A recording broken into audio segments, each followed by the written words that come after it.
Welcome to the Handcrafted Podcast, the business of making things.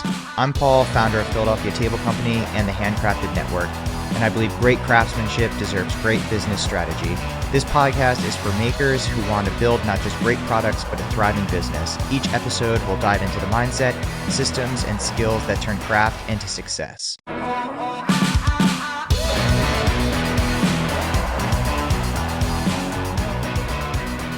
Hey guys, welcome back to the Handcrafted Podcast. Hope everyone's been doing great. This week for me has been a bit of a bear. And I have had to lean into a network of people. I've had to reach out to other people for help, support, all that sort of stuff. And that's exactly why I created the Handcrafted Network. Pardon my French, but this shit is hard. Running a business, running a craft-specific business, a maker-specific business, it's lonely, it's challenging, and you need help. You need support. You need to have a group of people that you can ask questions to, a group of people that you trust, a group of people that are also going through it and are in it with you. Sometimes you just need the support. Sometimes you just need somebody to say, hey, Paul, like, you got this. I've been through this. I went through this last year, or currently going through the same thing. All that kind of stuff. So if you're looking for something like that, if you're looking for a network of people that genuinely cares about you, join the Handcrafted Network. Like I said, we're doing a free trial now. It's only a few days left, a few weeks left before we go back to like the regular way of doing it. But look forward to seeing you in there. Unfortunately, by the time this airs, it's going to have already happened, but we're doing a book club thing. We're going to be discussing Luxury Strategy, which is a great book that I reference a lot on this podcast. So if you're interested in joining, there's a link below. Would love to see you in the group and would love to connect with you.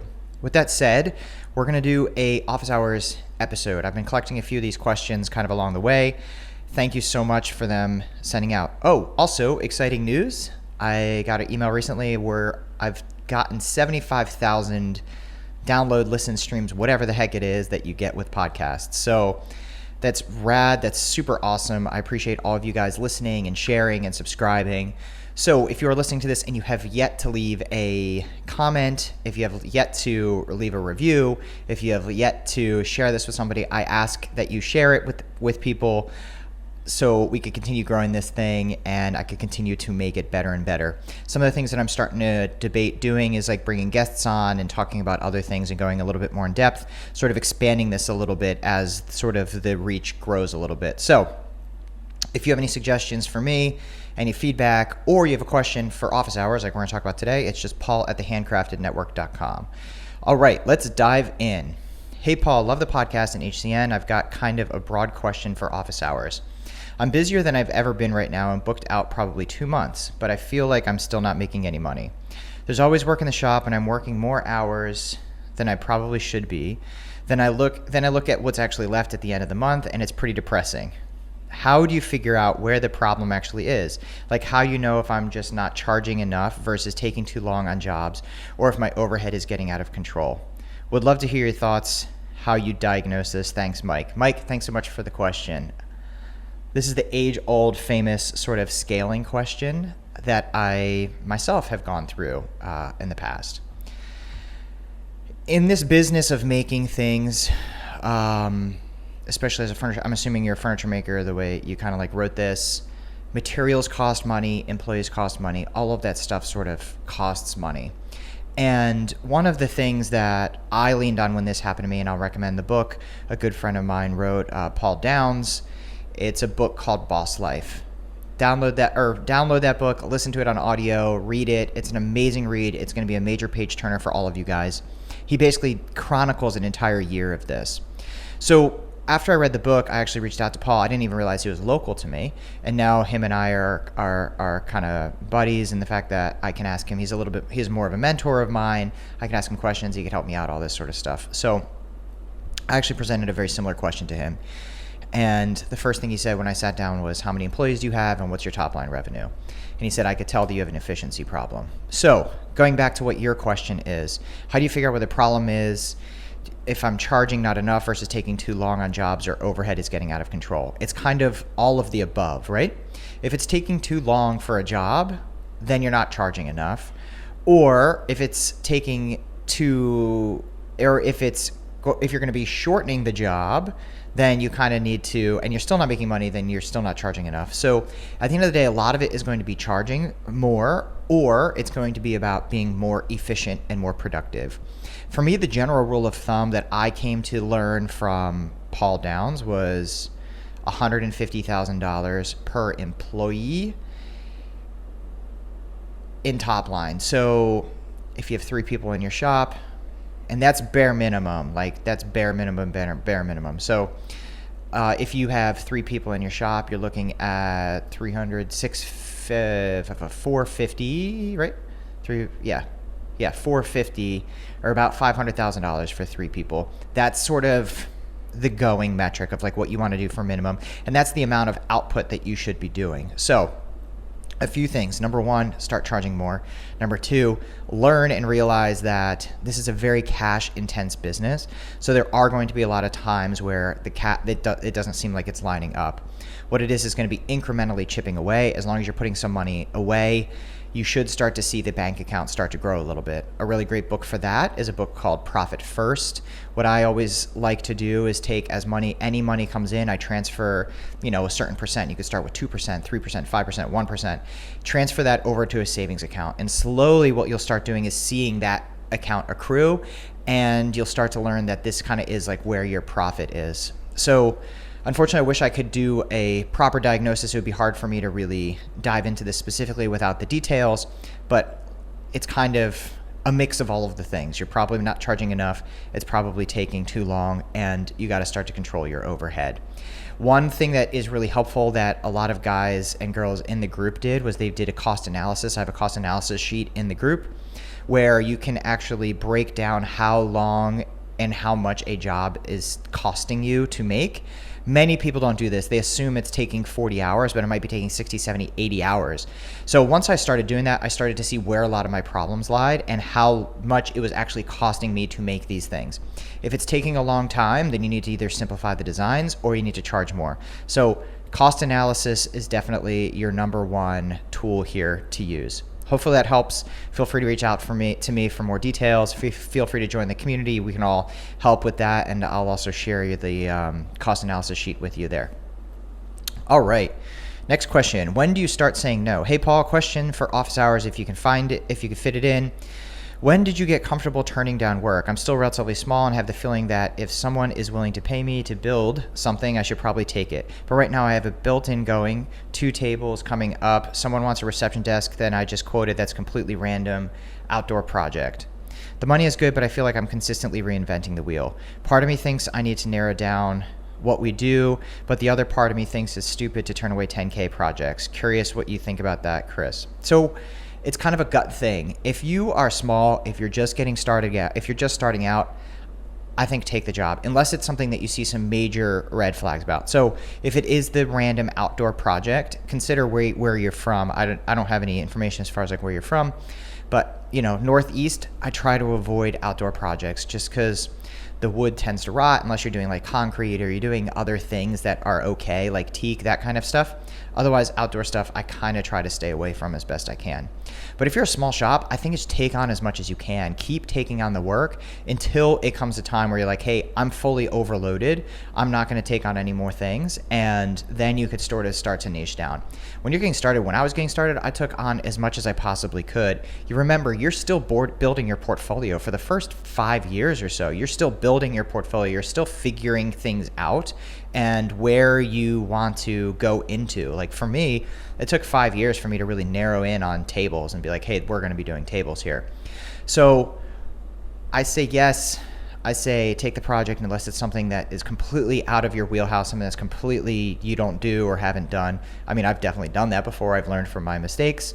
But, if you're small, remember you're still portfolio building. A rule of thumb, I think, would be probably for the first 5 years, you're still really portfolio building until people are coming to you asking for very specific things that they've seen in your portfolio.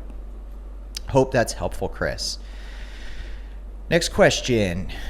Hey Paul, I hired my first employee about 6 months ago. Overall, it's been great, but one thing I'm struggling with is getting him to see the little things I see. He'll tell me something is finished and I'll walk over immediately and notice a glue line or sanding scratches or something slightly off. Nothing catastrophic, just stuff I wouldn't personally send out. I keep fixing it or pointing it out, but now I feel like I'm basically inspecting everything he does, which kind of defeats the purpose of having help. Is this just something that comes with time, or do you have some kind of QC system your guys follow before something gets to you? Thanks, man, Eric. Okay, so my team, we definitely do have a quality control. We have a very vigorous inspection system at the end. The big thing is you want to start creating a culture of whatever it is you want to be. If you want to be a culture of perfection, then be a culture of perfection. If you want to be a culture of like good enough, it's kind of like you set the bar of like where you need to be.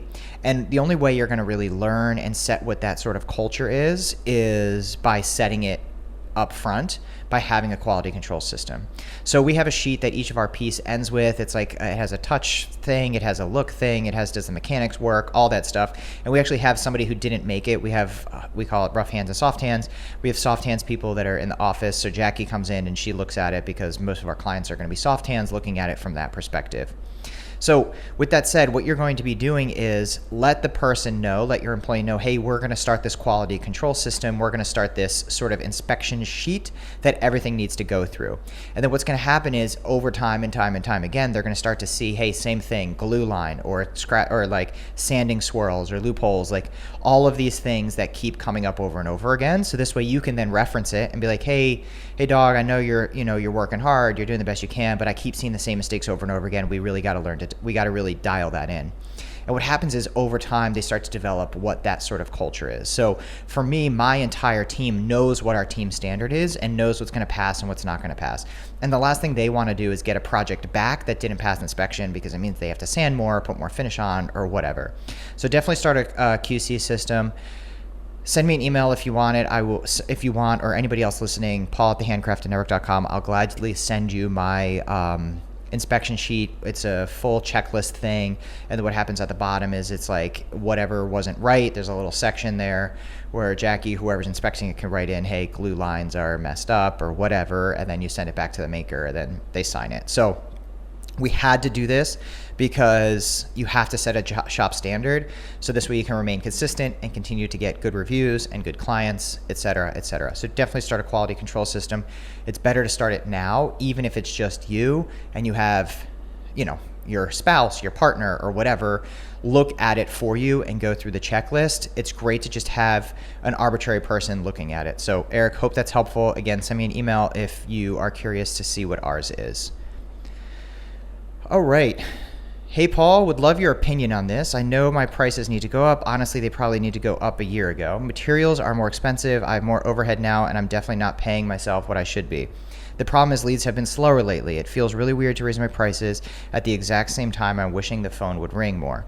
Would you still raise them, or would you wait until things got busier again? I keep going back and forth on it. Thanks, Dan. All right, Dan, so one thing that's challenging about this is you need to isolate what the problem is. So is the problem your leads, or is the problem your closing? So if there's no leads coming in, you have a lead issue. So the lead issue means you're not doing a good job of marketing, you're not doing the advertising things necessary, you're not doing the branding, you're not doing the things that bring people in. So if you're not even bringing people in, price doesn't matter. If you are bringing people in and people are then walking away or balking and they're telling you, largely it's about price. And I always try to get a feel from all my clients. Hey, in fact, like right before this, I was messaging with a client. Somebody said, hey, we went in a different direction. I said, do you mind me asking, why you pivoted or where you went? And they told me they went with another company that could do a stone thing specific that we couldn't do, which is fine. But sometimes people will say, hey, it's out of budget, blah, blah, blah. So that helps you understand where you should be. And also with this, it really kind of depends on where you are in your sort of growth journey. Again, if you're in those first 5 years, you're in the beginning stages. You need to be saying saying yes to as much as you can so you can build a portfolio.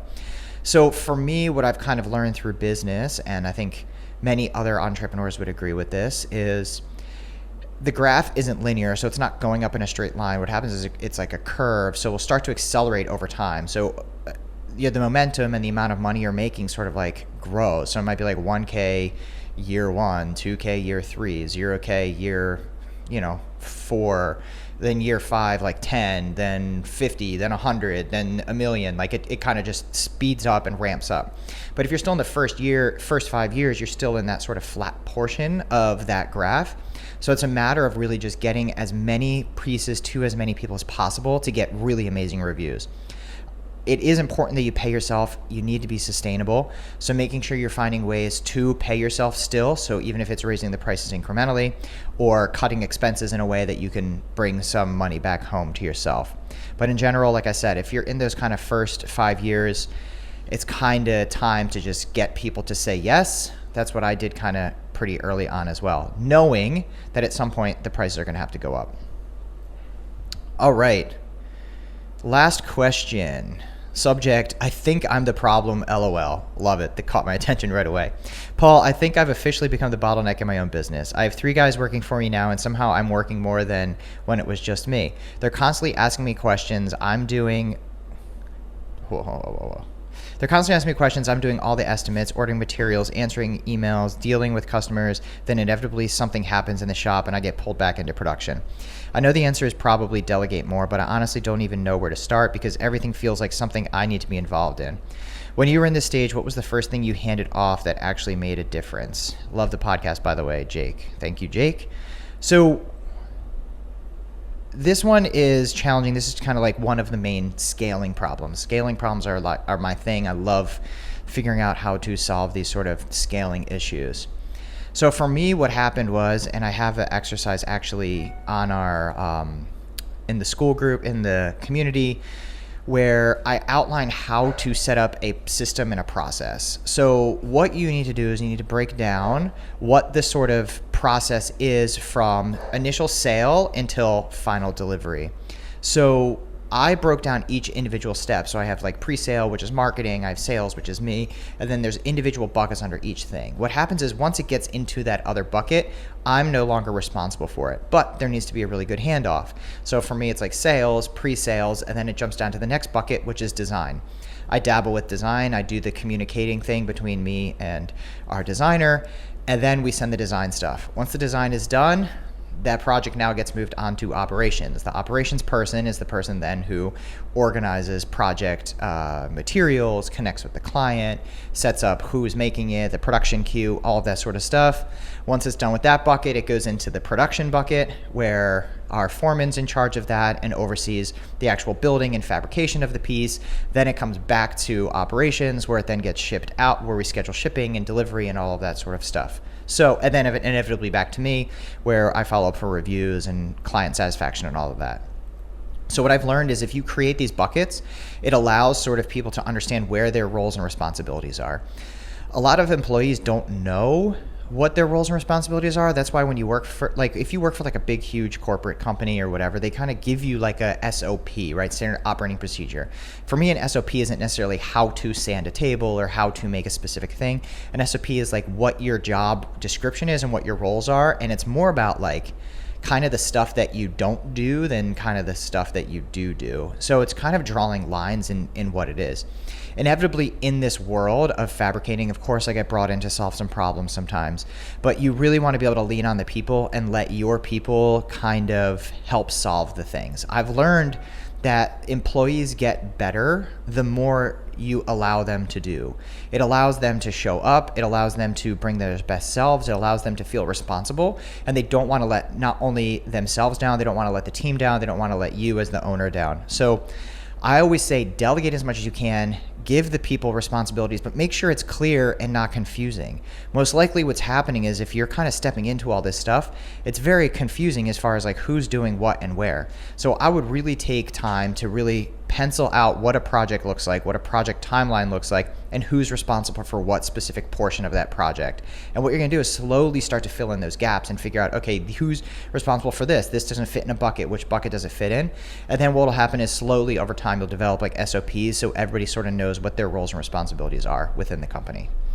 All right, guys, thanks so much for the questions. I wasn't able to get to all of them today. If you have a question that you want to send to me, it's paul@thehandcraftednetwork.com. Hope everybody has a great week, and I will catch you next time. Peace.